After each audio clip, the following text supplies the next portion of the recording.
Welcome to Rap Stories, a show where I get the background on some of my favorite albums of all time by the artists who made them.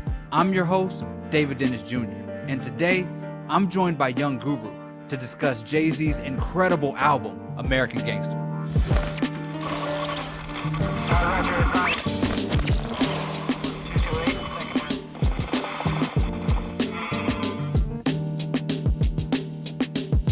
There may not be a more appropriate rap name for Jamel Keaton than Young Guru, because that's exactly what he's been to a generation of MCs. Most notably, of course, one of the greatest rappers of all time, Jay-Z. Young Guru has been the mastermind behind the scenes guiding one of music's most prolific careers.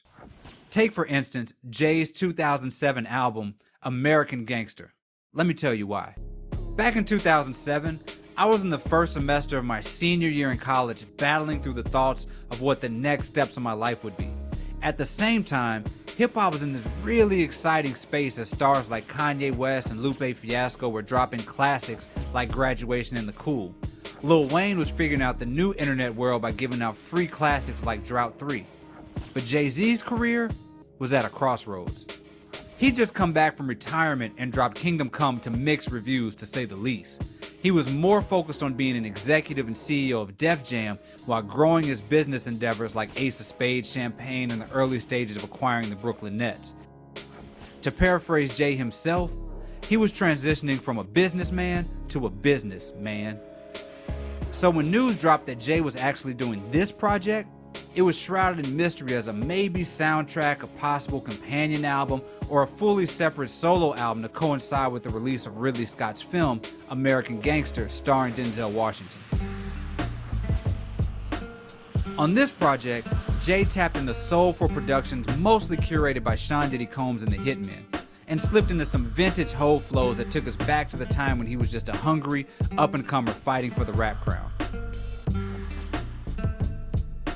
In the middle of it all was Young Guru, who was physically running between locations, delivering tracks, providing instrumentation, and making sure everything flowed as smoothly as possible. Like most projects in Rockefeller's history, American Gangster isn't possible without Young Guru keeping everything together.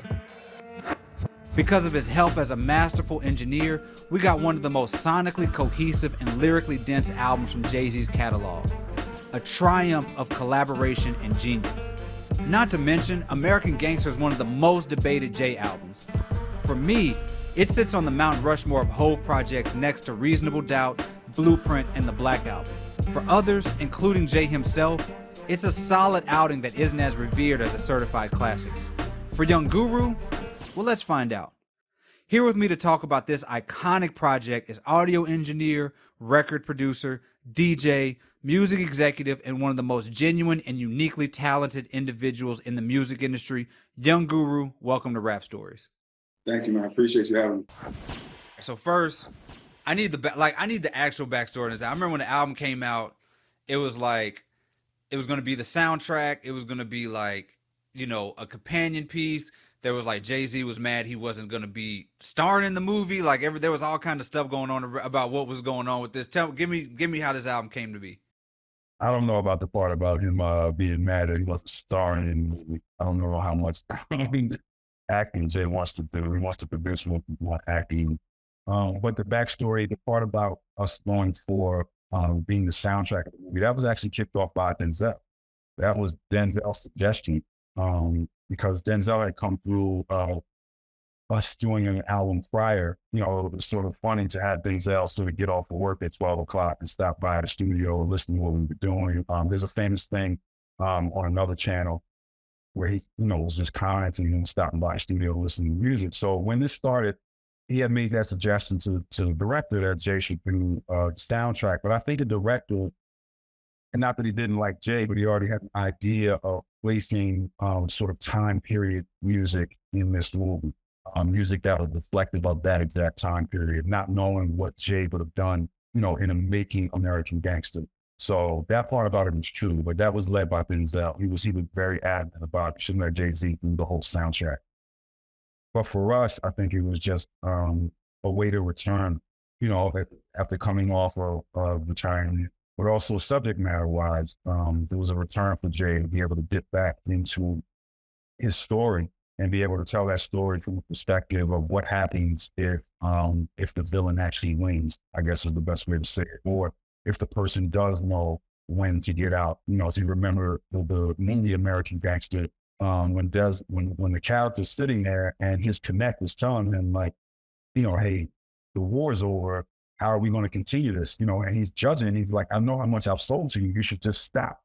And you know, it's that classic story of when the hustler does not know when how to stop. Or, you know, we have a classic song too that says I'm addicted to the game. It's just that thing of it wasn't about money. It's just about being addicted to that lifestyle and doing it and looking at how many people, you know, were under their payroll. So that's what this was. It was a return to that. And sonically, it allows us to have an arc of starting somewhere with big dreams and then inevitably getting to the end where the inevitable thing in all of this is either death or jail. So, you know, to be end with the song Falling. But it's an incredible art, and it goes along with the movie. We actually sat and watched a preview of the movie every single day on the making this out. So lucky enough to get sort of early cuts, and we will just have a movie on repeat as inspiration in the background for making. I'm stuck on the Denzel. Like, how does Denzel start coming to the studio? We'd have to ask Jay. That's him and Jay's relationship. They have a great relationship. And we do that all the time. You know, we're making music. We invite people over. Hey, come listen to what we're doing. You know, we like to have different energy in the role when you're creating. We also like to have just different people's opinions. But of course, it's Denzel Washington. So of course, you would love Bob. But it's really good to see him as a normal person. To see him, like you said, it just, you know, he's coming through with jeans and a white T-shirt and a book bag. And he's like, I just got off of work. So this is like 12 at night, leaving a set in New York City and just stopping by just to hear what we were doing. So that's pretty much how it works between Jay and his relationship. Obviously, you got to block the alpaca as like something that we just say all the time. It's become like an iconic phrase. What's the thing in the movie that you sort of remember the most? I think the fur coat to me is one of the most powerful scenes, because you have somebody who's so disciplined, somebody who is teaching all of the people that work underneath of him not to be loud. You know, he's giving those examples of the loudest person in the room, the weakest person in the room. He's literally, you know, instructing one of his guys about Nicky Barnes. And he's saying, oh, you want to be Nicky? You want to be loud? You want to be known? You want to be on the cover of magazines and newspapers? And, you know, we watch someone's character be so disciplined, and because of love, or because he doesn't want to disappoint someone who brought him a gift, knowing that this thing is going to be loud, not in the audio sense, but just in the visual sense, because the police officer, you know, when he's going to the fight and the other person's asking him, well, why are you going to the fight? He's just like, this is politics, because he's looking at who's sitting in what role is going to tell you who's the most important person in the room without them having to explain.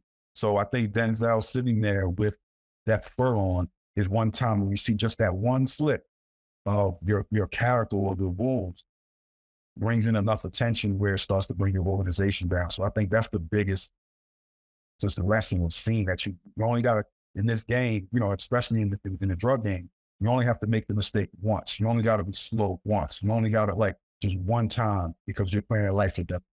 Where did Diddy come from in all this? When did you find out that this album was gonna start happening? Well, it wasn't random. You know, we got a long-standing relationship with Diddy. Number one, you know, Jay by himself and myself from Boston to Howard University in a different way, you know.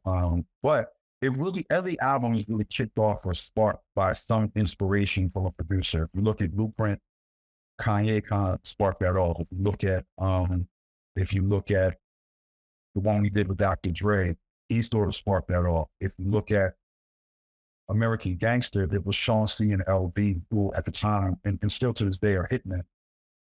And they sort of sparked it off because they just invited Jay to the daddy's house, and they just had a good just grasp of beats, and it was in that same vein, it was in that same texture of songs that was fit for this. So that's how it gets kicked off. I never get, you know, it's never like an email or a text saying, hey, we're going to start doing an album. So Jay just kind of calls me to the studio and we see how the flow goes. And this one was, you know, with a very specific purpose, which that's all Jay needs, is just that purpose of what am I talking about? Because we've gotten to this point where we've talked about almost everything in someone's life.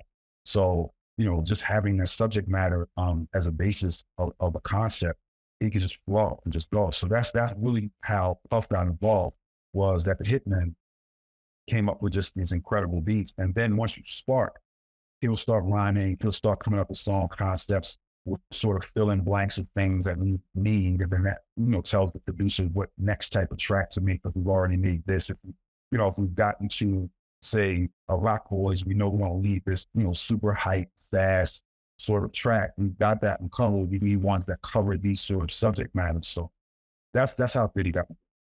What was your mindset coming into this album and then coming off of Kingdom Come? Like, at the time, there was a lot of thoughts about where Jay-Z is coming back from retirement.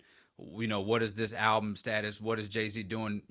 What's his future going to look like? Because I think some of that business acumen and all that stuff sort of alienate a little bit of folks who did not sort of get that. What was your sort of mindset coming out of Kingdom Come and coming into this album? One, it was once Jay said he was going to retire, I know that you can't stop doing the thing that you love. So it was not only just the retirement, but it was him moving in a different direction. If you remember, at that time, he took over Def Jam and became the president of Def Jam, along with L.A. Reid, who was over there.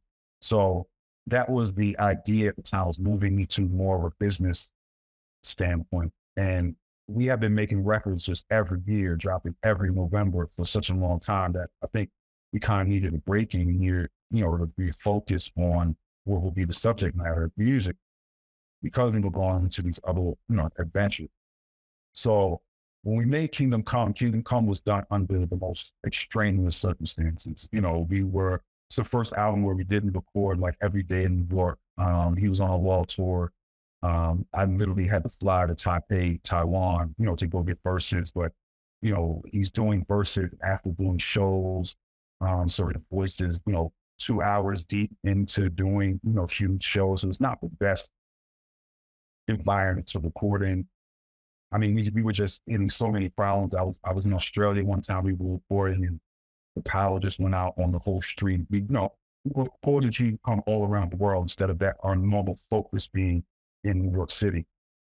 You hear that somewhat in music. So with American Gangster, again, it was just us going back in and realizing too that we had new fans, or fans that hadn't rolled with us since 1996. You get to a certain degree big enough that you start to gain younger fans, and you don't know exactly when they came in. So some people came in on Reasonable Doubt, some people came in on Beatles, some people came in, on American Gangster. But just going into it is just the mindset of being able to go back and think about those things when you were a kid, or when you did have, quote unquote, American dream. You hadn't reached this pinnacle yet, what those feelings were like, and drawing on. Like I said, once you have a subject matter, Jay's incredible with putting words together and tapping into just the feeling, and the tracks just let us there. So it became a simple process of just figuring out which track would service what sort of concept. It's almost like scoring a movie. When was the last time you listened to American Gangster? I listen to it all the time. Probably maybe about 2 months ago. It's in my normal rotation. I do struggle with where I place it, because that was gonna be my next question. Is where is it in the list? It varies for me all the time. So I mean, obviously, number one, albums are almost like when you fall in love, fall in love that first time. So Reasonable Doubt for me was just always had this special place in my heart. It was one of those things where at the time I couldn't see past Notorious B.I.G. And Jay was one of the people that made me say, oh, okay, well, there's somebody that can rhyme on the level of a Notorious B. And this was even before I knew, their relationship.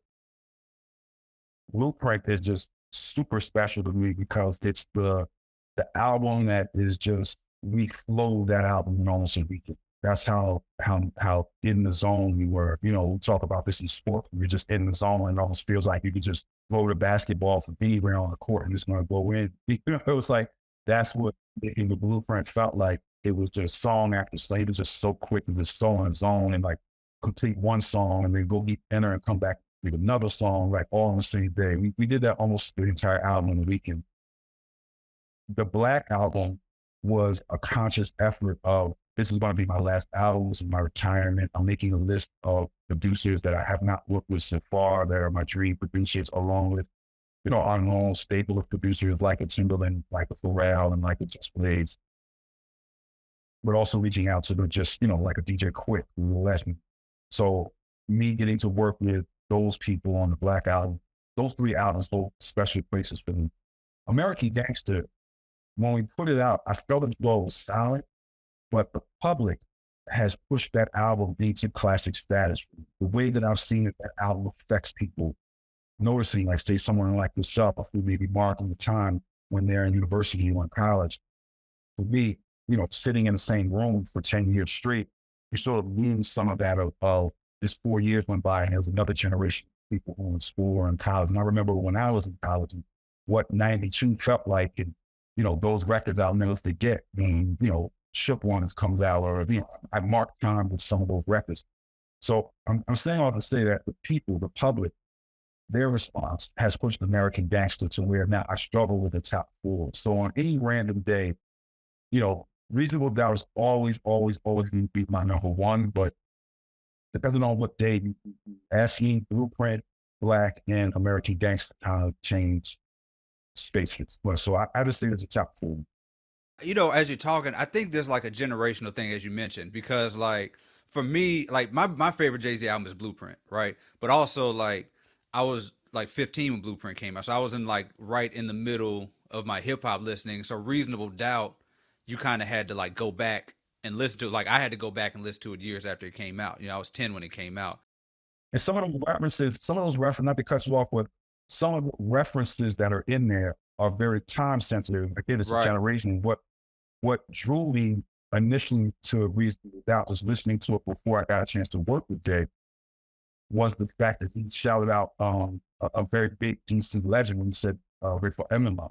And I was just like, whoa, how could Jay, know that? And, my lineage being from DC on my father's side, he couldn't be a kid and not remember when he got arrested, what that looked like on television and how they had those men chained together. And I was like, it means something to me. It's different. I know exactly what he's referencing. So a lot of people may not get those particular references.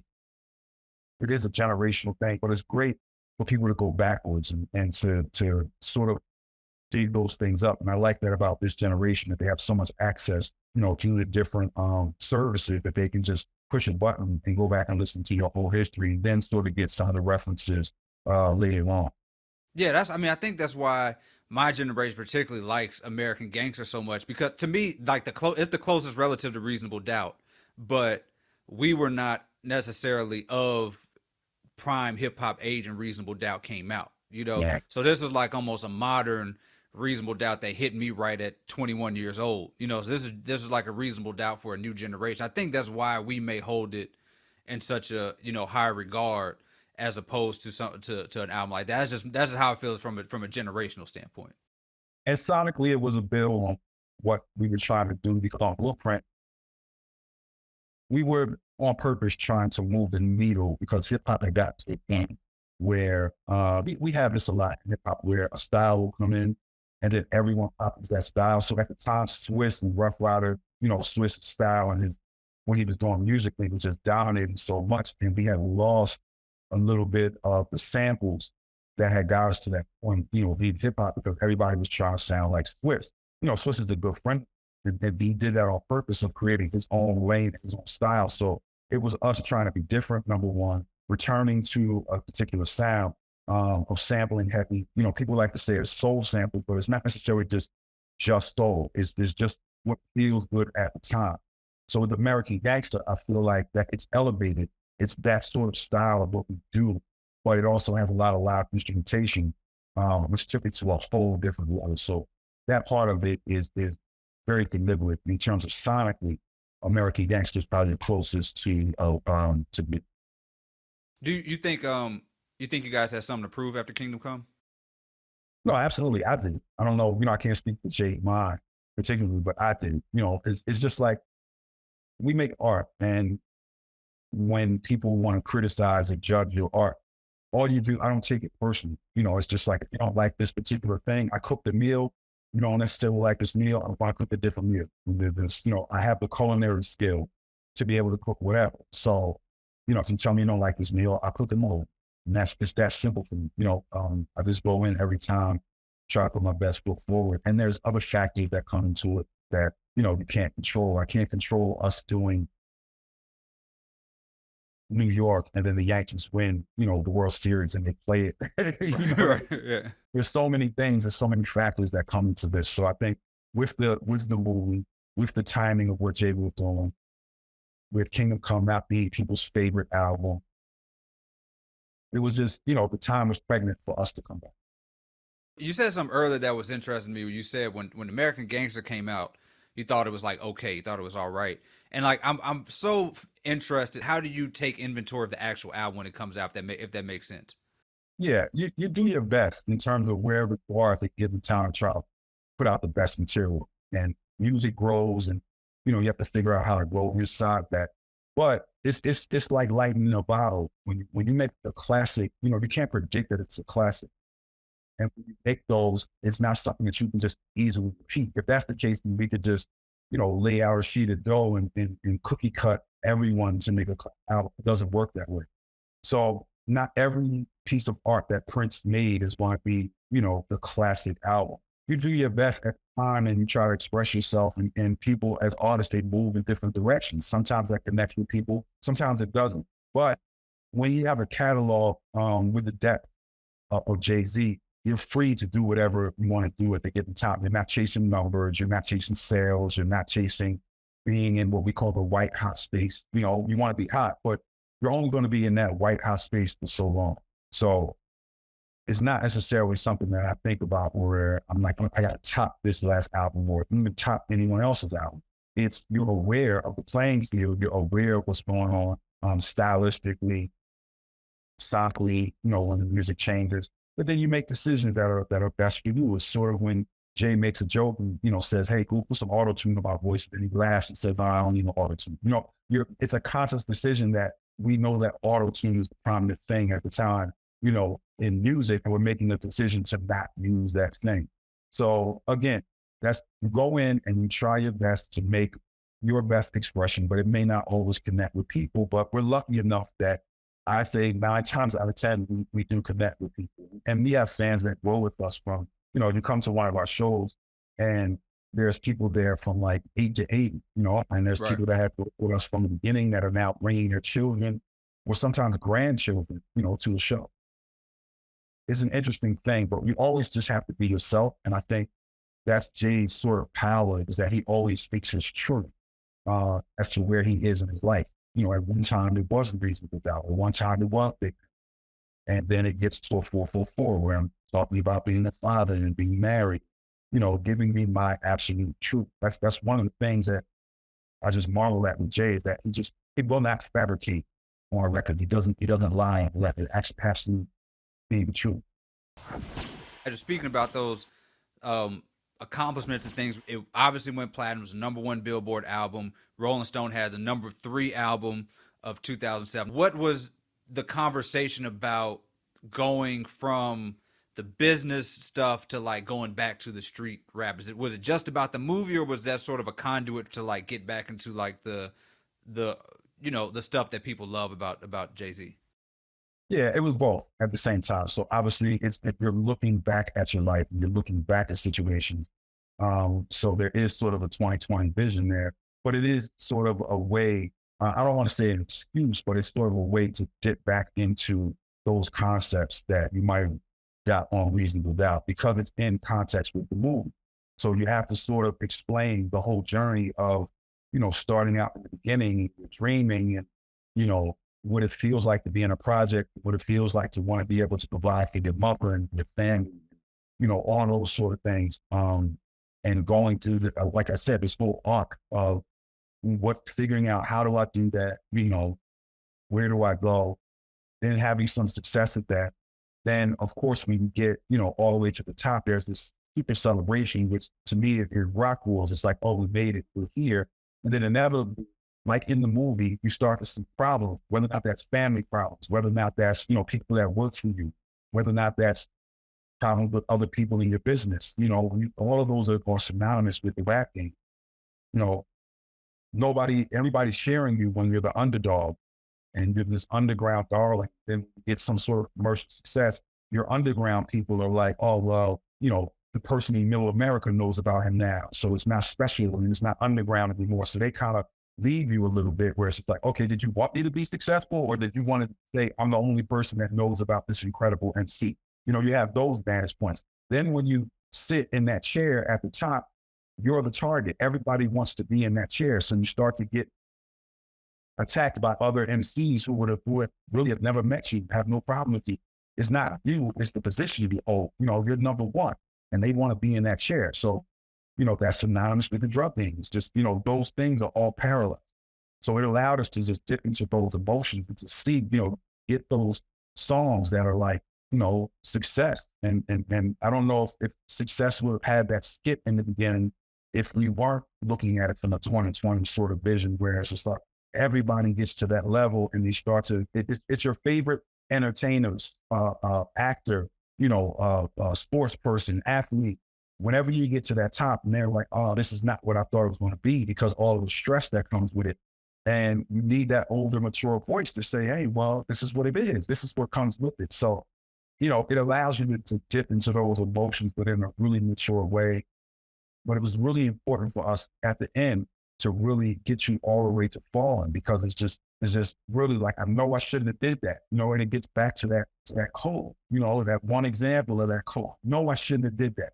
But that's the thing that kind of like takes you down, and inevitably, Jay-Z might be one of the only stories that we could really tell where the person gets out and is actually successful. It is one of the best stories never told. And we wanted to make sure that we put falling in there to really tell that story as a warning that this is the inevitability of what happens when you get into this game. You're either going to die or you're going to go to jail. There's one of the two.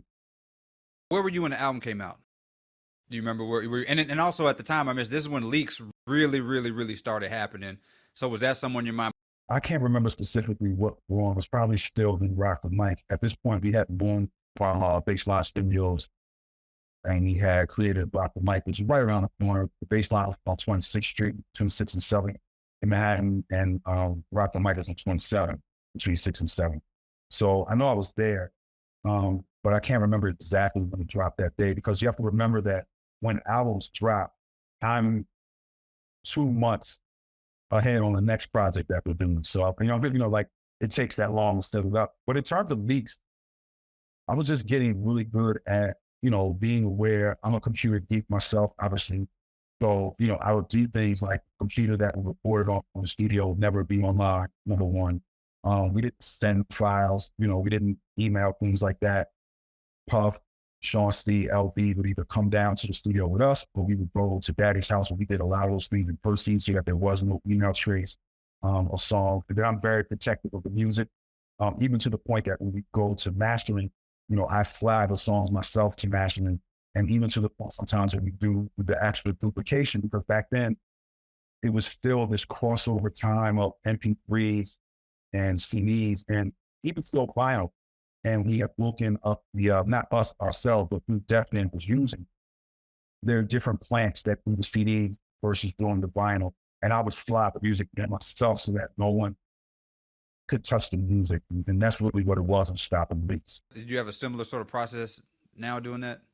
Absolutely. I mean, if I'm recording it now, let's say on DC album, like Everything Is Love or 444, we're actually just in the house. So they don't need to go to in particular studio or things of that nature. Then when I'm mixing, I work off my drives, I wipe hard drives, in the studio. The assistants that I bring most of the time are my assistants. We have a really good working relationship. Myself, with Beyond, we did Everything Is Love. Stuart White is now seasoned engineer. So we have a really great working, environment with us too. We've worked with them for so long.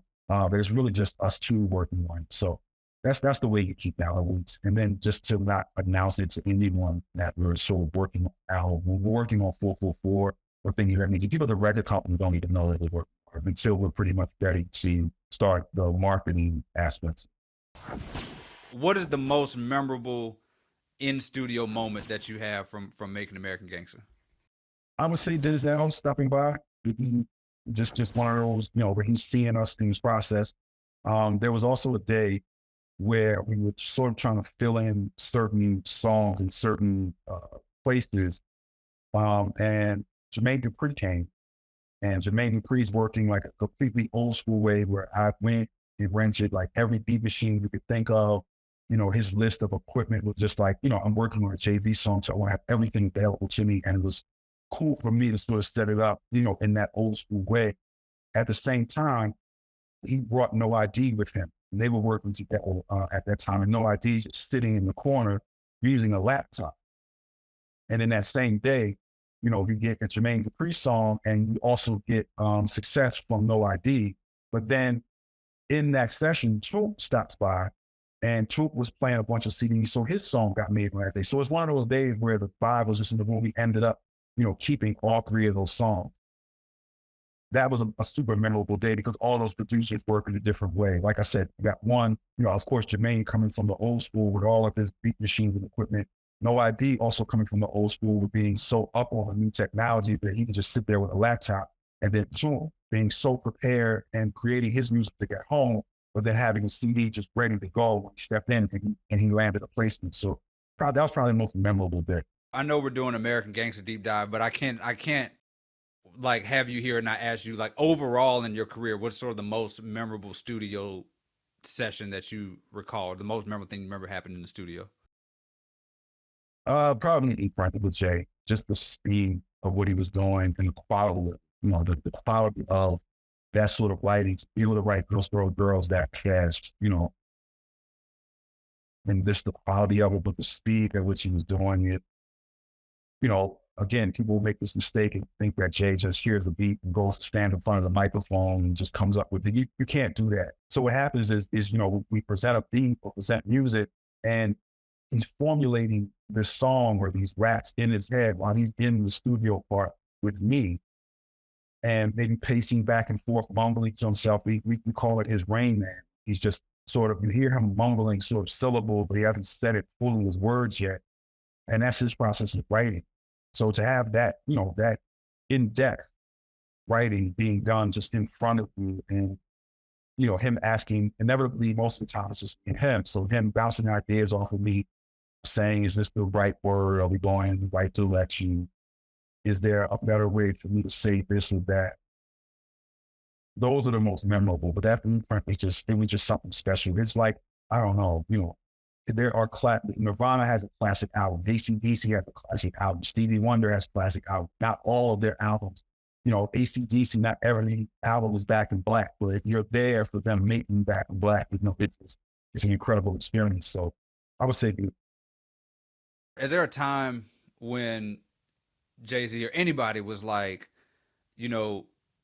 needed help with the line or needed help with the concept, and you gave it to him that you're like particular, that you listen back, you're like, yeah, I did that. Like, that's all me, that you like just want everybody to know about, that you like sticks with you. Let's be clear. He doesn't need help. But right. What he does, and this is the ability that he has, is the ability to take common conversation and place it into the rap in a way that's very interesting, or current events and place it in a rap that's very interesting. So one of the ones that I love is Pharrell had sent us some music, and I put the CD in and I pressed play. And as soon as I pressed play, I look at Jay and I was just like, ooh, you already know what this is hitting for.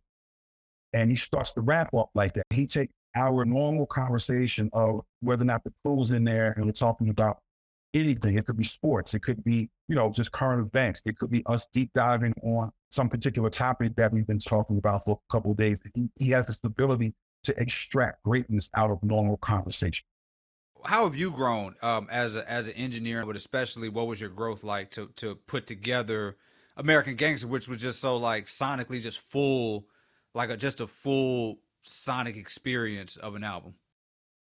I think for me personally, my speed has improved. I think at a certain point when I was starting out, I was trying to prove myself and create a sound for myself and make a mark that would be different and place myself in the history of not just hip hop engineers, but engineers in general in music. And then you get to a certain point where you feel like you've done that, and you start to work from a standpoint of what's the best thing for the project. instead of me trying to, sometimes it gets a little nerve wracking if the engineer's trying to show off and the producer's trying to show off and the artist is trying to show off. It gets, I don't know. It's like a paper where you're using all the fonts on the paper. It's not supposed to be that. It's supposed to be very select. So I think that along with the speed and the speed comes from confidence of doing it a bunch of times. I think that's the main thing that I've along with. But I have to give a lot of credit to Sean C. and LB on American Gangster because they set the tone. They, were very receptive to adding on a lot of instrumentation. And the tone that they set actually set the tone for the other producers because then we have a basis of where we're working from and we have sort of an idea of where we're going to go sonically. And then people can play around that, whether or not you're going directly towards that or whether or not we're going away from that on purpose, where, success fits into the album, but it's not necessarily, trying to be this 70s, sample, but it fits. It fits just perfectly. And it has the aggression that we need, but also just the tone of it fits into the album. Speaking of success, there are two collaborations that I think that we got to talk about it. One is Success, and obviously this was, they did Black Republicans, Jay-Z and Nas did Black Republicans and Success sort of, I guess, back to back or at the same, albums. Tell me about the energy of making Success. Obviously, after the hit with the history of Jay-Z and Nas, and this being their reunion, what was the energy in the studio knowing that they were finally making a song together? It's just a great environment when you know that you have possibly two of the best ever in hip hop. And one, as grown men, as we grow, for the youth, for our children, for younger hip hop, and sometimes for older hip hop, for people to be able to come together and squash beef and say that this was a lyrical battle, not a physical battle. You never wanted to wish any harm on Nas or anything like that.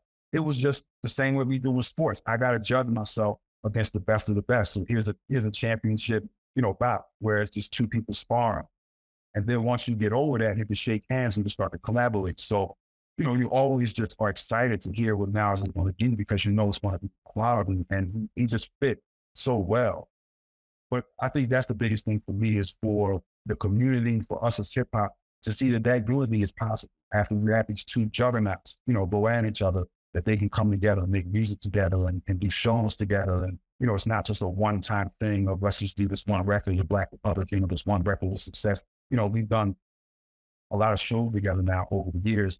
Now he showed up to our B-sides team, and it was just great. When we were meshing, Jay was doing verses over some of the Nas instrumental, and Nas was doing verses over some of the Jay instrumental, and then we eventually get to Success. It's just a beautiful thing to see. So that unity, because the unity is just the key to success. Did you feel, were they in the studio together making Success and Black Republicans? No. They weren't at the time. So Nas actually did it in his studio. But they did come together and we did discuss it when we were putting the records together. When now the engineers did the files, they come together, they discuss the record, what they like, what they don't like. We give artists any opportunity if we want to change things, because we know that we don't think about it like that, but we know the public is going to get it, just discuss who had the better verse and this person did it. So we don't want it to be anything where that person feels like you tried to one up them or anything. So there was a lot of discussion, and it's more of almost a celebration when you're sitting down and you're having a meal, you're having a drink, and we're just discussing, exactly what we're discussing now, like sort of a look how far we've come. Did you still feel a competitive element in the making of those tracks?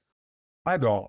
Just from a simple fact of it's so subject heavy, where it's just both of them are trying. They're both in that same position of coming from a project environment as a kid, making it in the rap game, being very successful. Even though these two individuals are different, we still have the same sort of stress.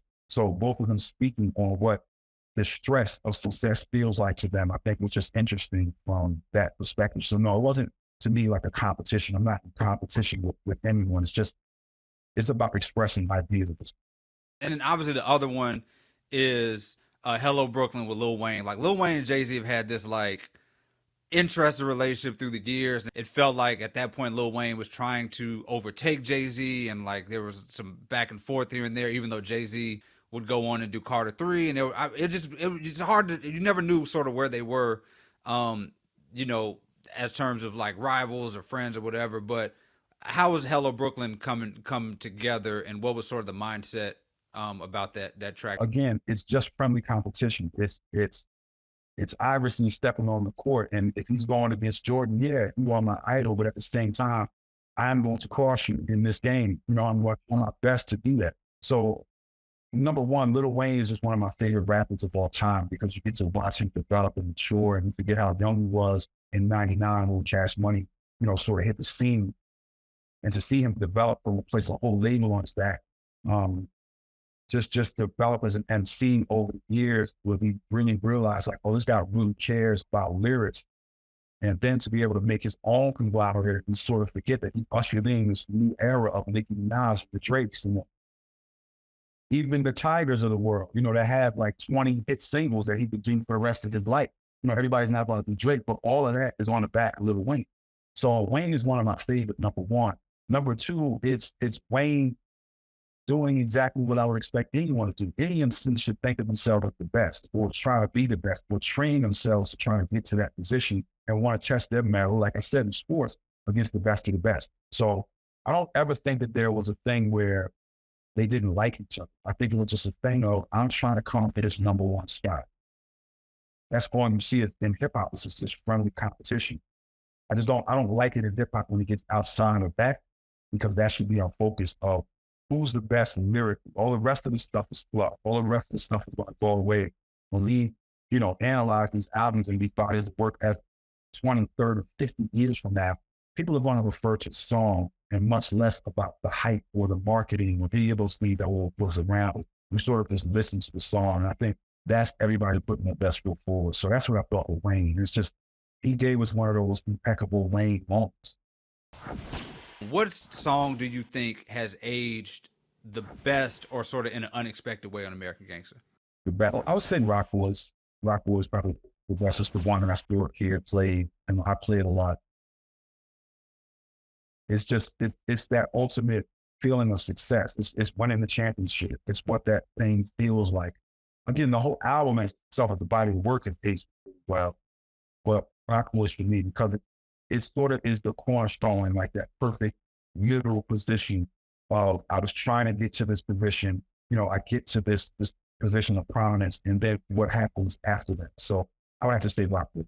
Do you nitpick? Like when you go back and listen, do you nitpick yourself and things that sort of drive you crazy on the album? Does that happen when you go back and listen to this?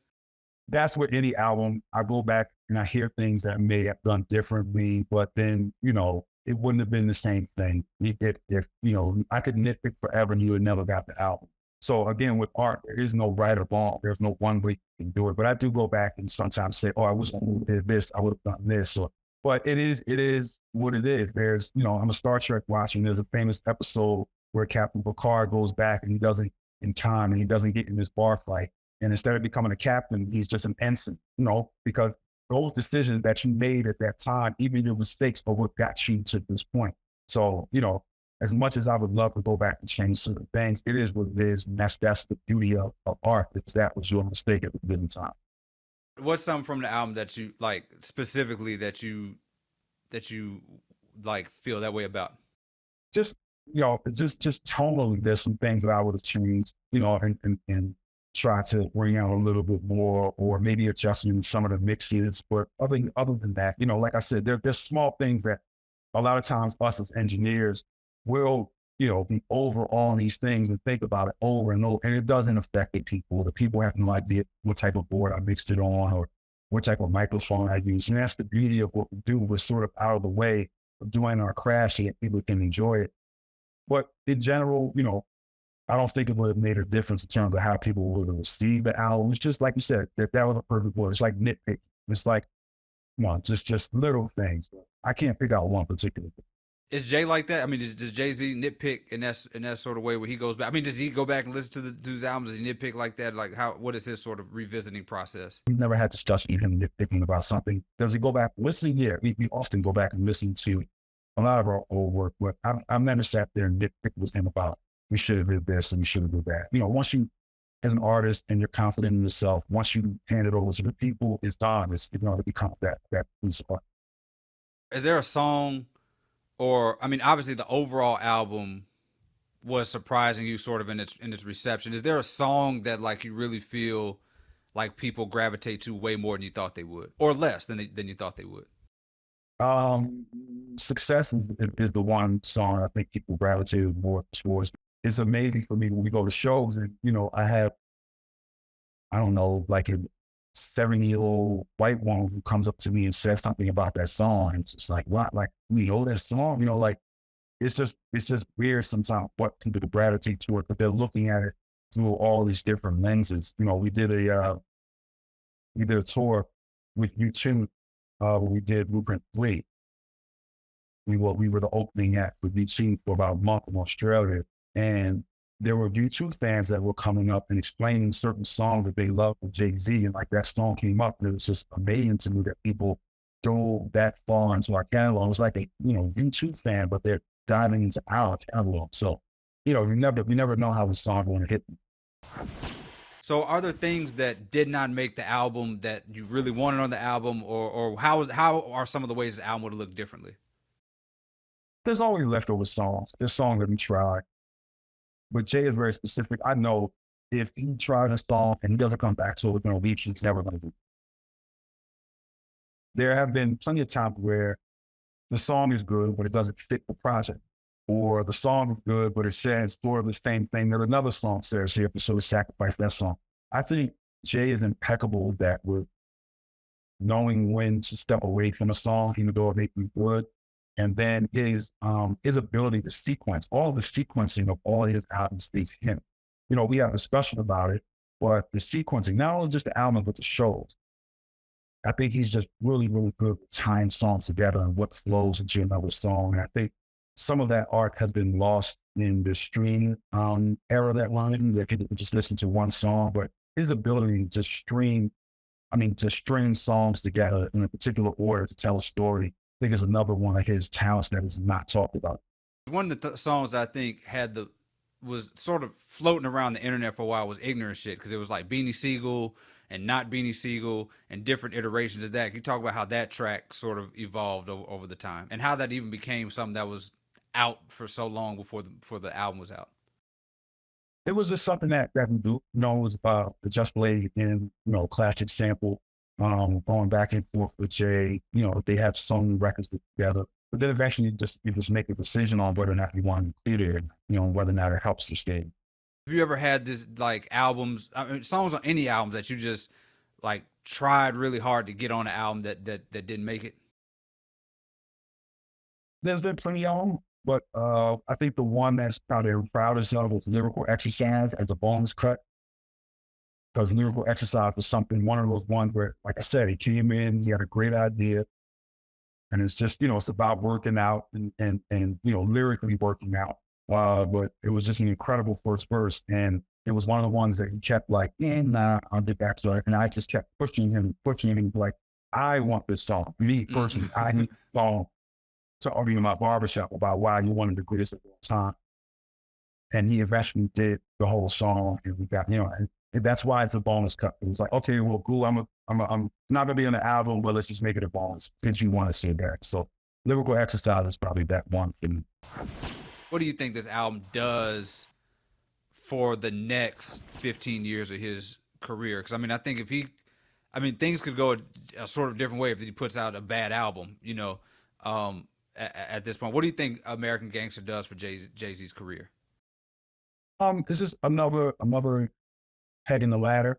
I think it's grown so much that it'll just continue to grow, and it'll be used to talk about, his career from an overall perspective. I think it's just going to gain more fans as more people reference it. The same way that you may have, a kid come up nowadays and their parent is referencing about Mario and saying, you need to listen to Catch a Fire. You need to listen to Legend. You need to, and those albums are however many years old, but still resonate with a whole new group of people. There's going to be some college kid that, is just looking back and, grabs this album and becomes a fan based off of this album. So I think it's one of those ones that adds on to our legacy. Like I said, it's gotten so much, and fans love it so much that it's reached my top 4 And I would have never put any of the other albums as close to Reasonable Doubt. How do you listen to albums now, and who's sort of making those albums that give you that feeling that they're really being intentional about how things are being sequenced? We still, as much as people are single driven, you still have your Chenoweths out there. You still have your J. Cole's out there. You still have even just underground guys I love. I had the privilege of working with Earl Sweatshirt, and just his last album, and the sequencing of that, we're very particular about that. So there's plenty of artists that are still out there that do worry about, making full bodies of work. It's just, number one, record companies may be a little bit more apt to go for the big singles, which is why you see artists putting out a lot more than just 12 records on an album because they want to get the streaming numbers up. But two, it's also the way the consumer consumes it. Like if you're listening to a playlist, it's not necessarily going to be conducive to be listening to the full album fully through. When we get to, it's just the devices that we listen to. If I'm listening to vinyl, it's going to lead for you to just play the record from the top, skip it over and play it from the other side without skipping. It's not so easy to skip. We're on a cassette deck. It wasn't so easy for you to skip to the next song and let the whole thing play. And that allowed you to do skits and things that were, at the end of songs that were little jewels or little gems. But there's still plenty of artists out there, and probably Kendrick being the favorite of the now generation, what he does in terms of just concepts and putting albums together. I just feel as though he's never missed, which is just an accolade that I don't know if any of us could ever say. What's the best movie soundtrack ever? Oh, good question. Probably Shaft. Shaft, like the OG? Yes, the OG Shaft. Okay. Right, that's soundtrack of all team. Or trying to think, because it's just what you got in the 70s with black exploitation movies. Just you never see that level, I think, for a very long time. Recently, Harder They Fall, because James Samuel is a musician as well as a director, came close. But I'm talking about like original score, original music that was done specifically for that movie. I would probably say Shaft. What's the best Denzel movie? See, possibly. Glory is up there. Uh-huh. Training Day is up there. Well, that's impossible to say. Denzel is just so good, so many different. If you had to pick an album that you feel like is just universally underappreciated for its greatness, what would you say people should listen to? NF Doom Fool is probably the greatest, most underrated album of all time. So are there, again, you're saying things that you under the radar. I don't know if there's been an album that is that concept heavy that once you hit the mark and just does not deviate throughout the whole album. So I would say MF Doom's Fool, he's talking about a bunch of different concepts, but he's relaying all of them through the use of food, and a food concept. So, his, one album is called, Beef, so we obviously know what that's about. One album is called Rap Snitches, and one song is called Rap. It's so intense in the concepts that he's portraying, but it's all given through food. I don't know if anything has been that well done. It's sort of when Public Enemy was making music, the whole concept was to throw a whole bunch of things in there to create chaos, right? Mm. It's supposed to be different. It's supposed to be this chaotic feel because that's what Public Enemy represented, about that revolutionary, like, let's go.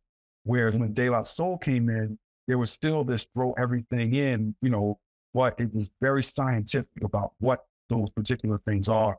And I think by the time we get to Food, Joel is someone who grew up like me underneath of all of those. So him being so scientific about each one of those skits where they're placed, but still just never leaving this phone concept in any of the songs. It's probably my favorite. I think it's a perfect album, but I digress. We could do this, like we could do 2 hours on food also. And you mentioned it earlier, so I got to know, who's the best Star Trek captain? Best Star Trek captain? Picard. Kirk was an exemplification of our personality, but you got to realize that Kirk, Bones, and Spock all represent one person. So those three personalities are really talking about the human being, where it's Spock being our logic, obviously, Bones being sort of not the wild outside, but our guy that's a little loose here, that's not so straight edge. And with Kirk, it was him not being afraid. He was also, you know, there was a sexual component to him where he's going around being just a normal person where he gets to make mistakes. But all three of those people represent a concept of the human aspect or personalities of the human experience. Where by the time we get to Picard is a little bit more mature. Picard is a little bit better leader to where he takes into account everyone's opinion and he lets them know that he's taking in their opinion. Then he makes decisions. And once he makes that decision, he moves. He's not scared to move. Whereas Kirk had a little bit more of a just jump factor, and I'll clean it up later. Picard sits and he thinks about it, but then he does move in a timely manner. But I think he's a little bit better at management. And also because the characters on Next Generation sort of got to expand a little bit on all of the characters being the sides of human beings, where, you know, Klingons are going to represent our honor and what it is to hold on to tradition and how do we be that as we move.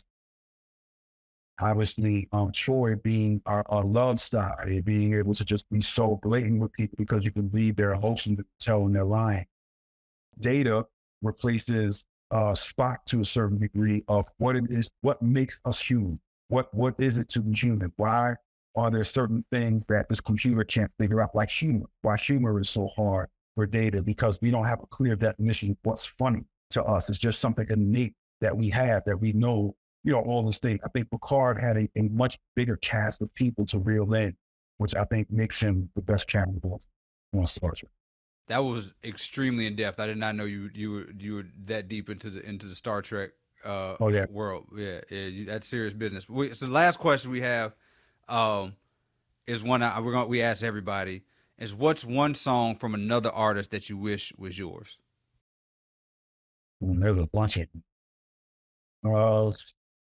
You know, we go all the way back to Criminal Minded. I wish, you know, I created both songs. We would go back to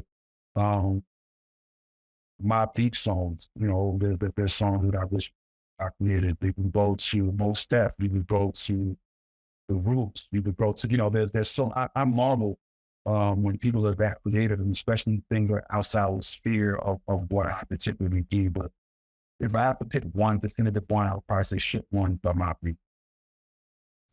That's a good one.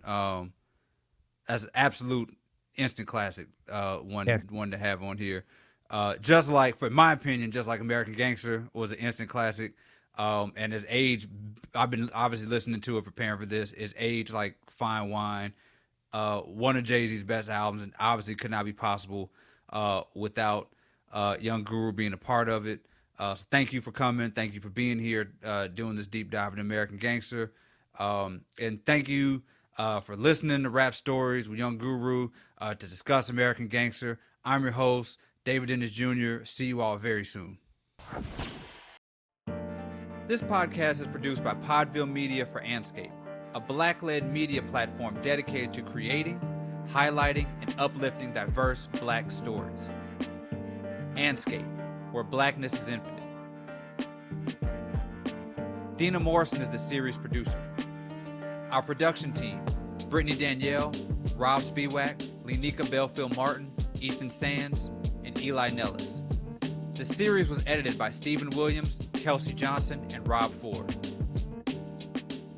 Executive producers: Steve Reese, Elizabeth Elson, and Oscar Zabayos. Raina Kelly is Andscape's Vice President and Editor-in-Chief. David Oku created the original artwork for the series. Special thanks to Tracy Smith, Mike Shahade, Rami Moguldam, Katie Lawson, Beth Stoikov, Anna Grambling, Ashley Melfi, John Gotti, Kelly Evans, Ryan Broadhead, and Kevin Wilson. And I'm your host, David Dennis Jr. Thank you for listening.